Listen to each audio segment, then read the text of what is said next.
Hanya Allah Subhanahu wa taala yang bisa mematikan manusia dan yang bisa Nah, Allah itu ya Tuhan kita, Mbah. Tuhan saya, Tuhannya umat muslim. Tuhan kenal. ya bukannya tidak kenal. Mbah belum mengenal Allah. Wong e kaya apa? Huh! Huh!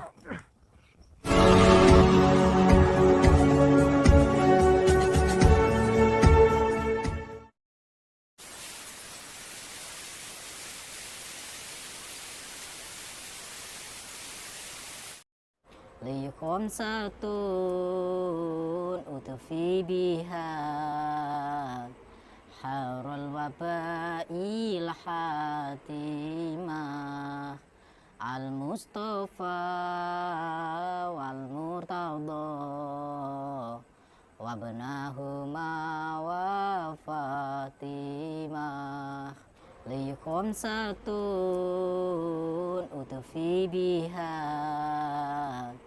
harul wabail hatimah al-mustafa wal murtada wabnahuma wa fatimah.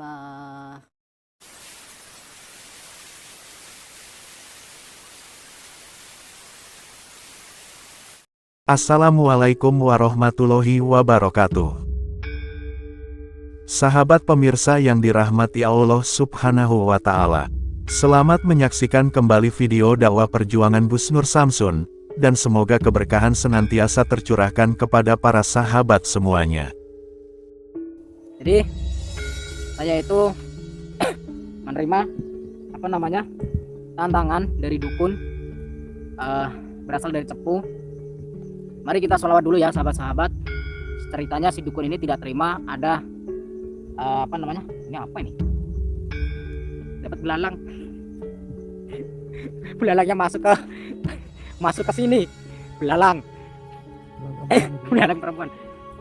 Jadi si dukun ini tidak terima kalau ada 2 pasien yang saya obati. Dukun ini tidak terima lalu mengontak saya, telepon, marah-marah, ngajak pertemuan.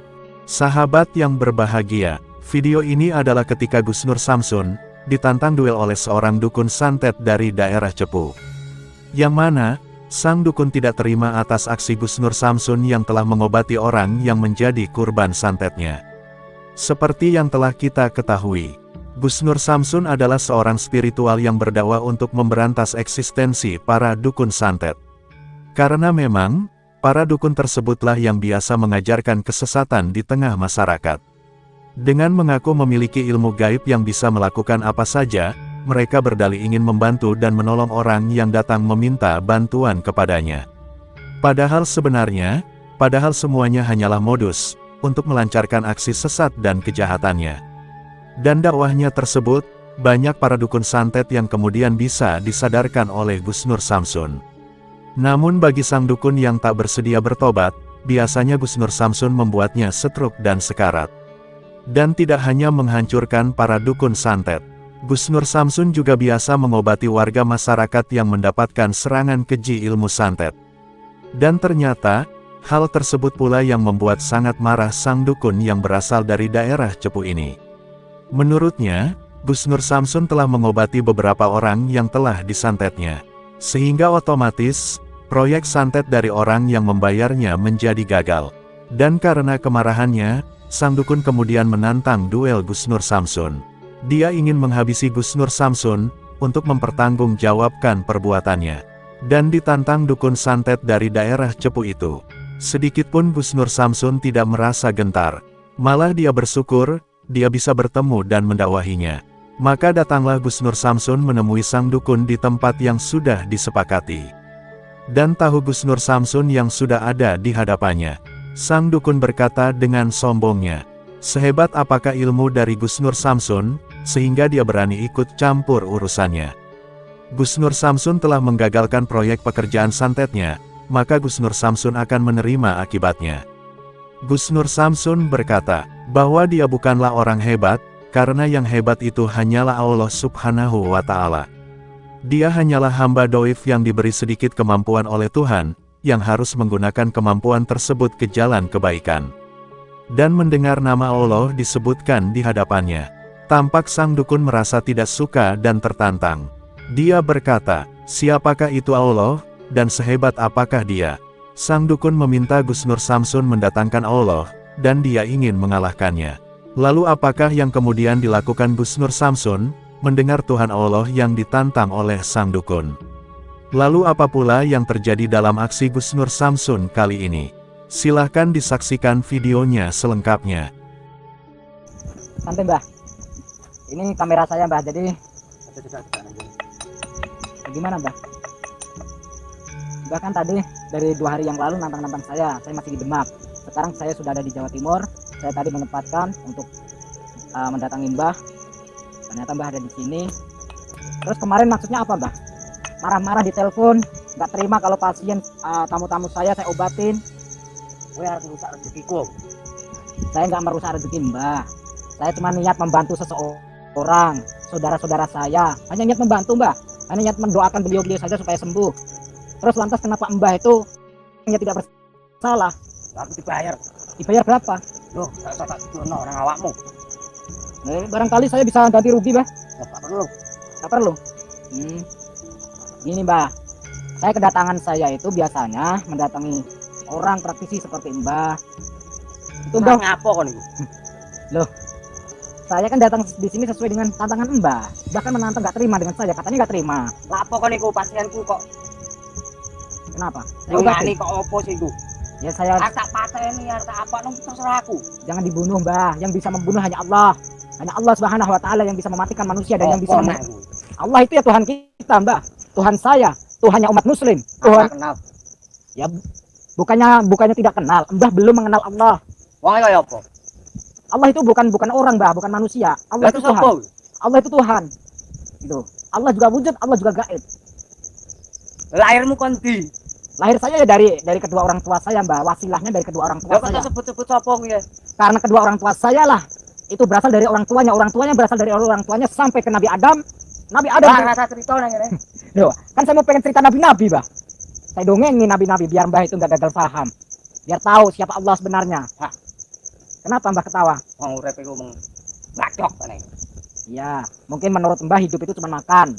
Tapi hidup menurut saya adalah apa namanya? Ya dakwah gitu. Menurut saya hidup Wah, marahi aku. enggak, Mbah. Saya enggak ngajarin. Saya datang ke sini cuma pengen ngajak Mbah. Lah kowe rene mau wis ngrasakno apa?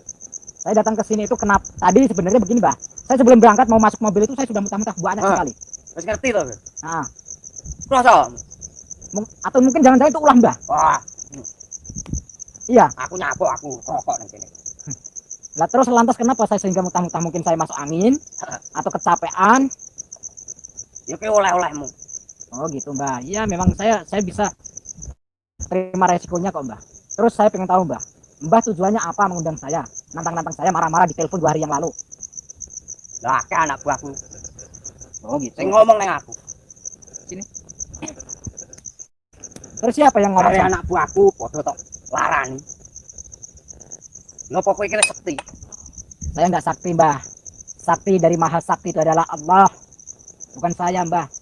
Saya ora sekti kok kowe wani rene. Ya karena saya punya Allah Mbah. Saya digerakkan oleh Allah untuk menuju ke sini.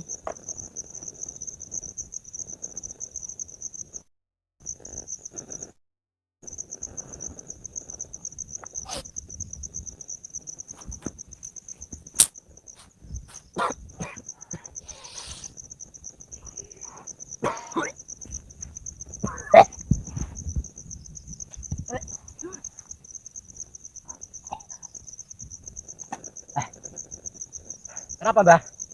Mbah maksudnya apa? Saya kan ngobrol baik-baik Mbah. Aku ora kena capek. Saya ngobrol baik-baik Mbah. Kalau Mbah memang tidak Arep nang dia. awas.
Jangan sumbar, Mbah. Jangan sombong.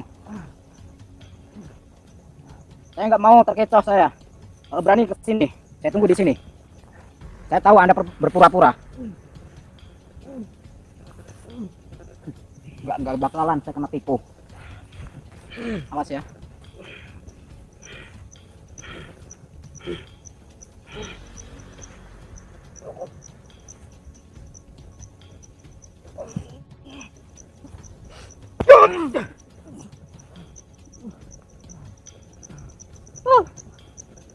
Omong gede, man besar omong.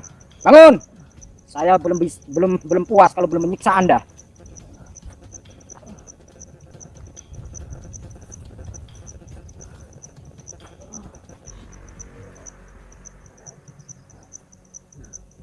Saya tunggu. Kalau memang Anda itu sesuai dengan omongan Anda, saya pengen menuntaskan Anda 3 jurus lagi. Silakan bangun. Tapi siap-siap saja jurus yang terakhir nanti.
Ampun.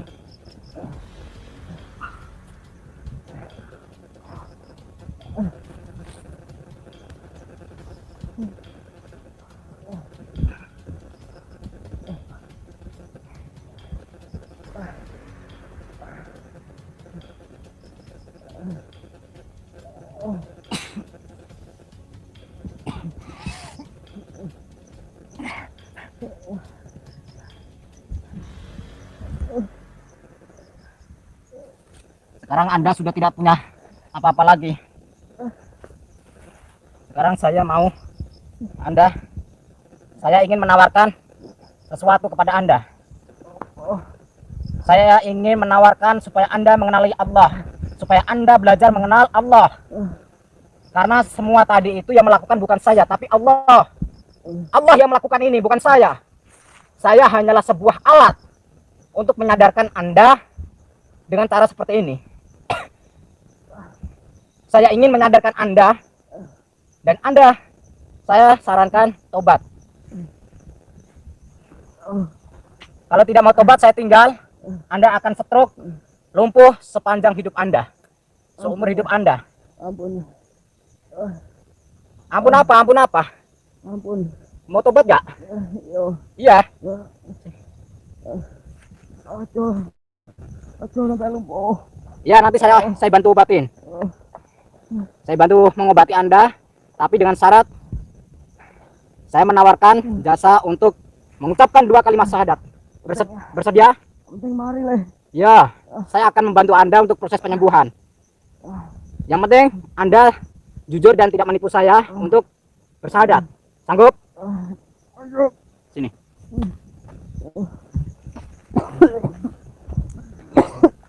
Sang dukun penantang Tuhan Allah itu pun mendapatkan ganjarannya.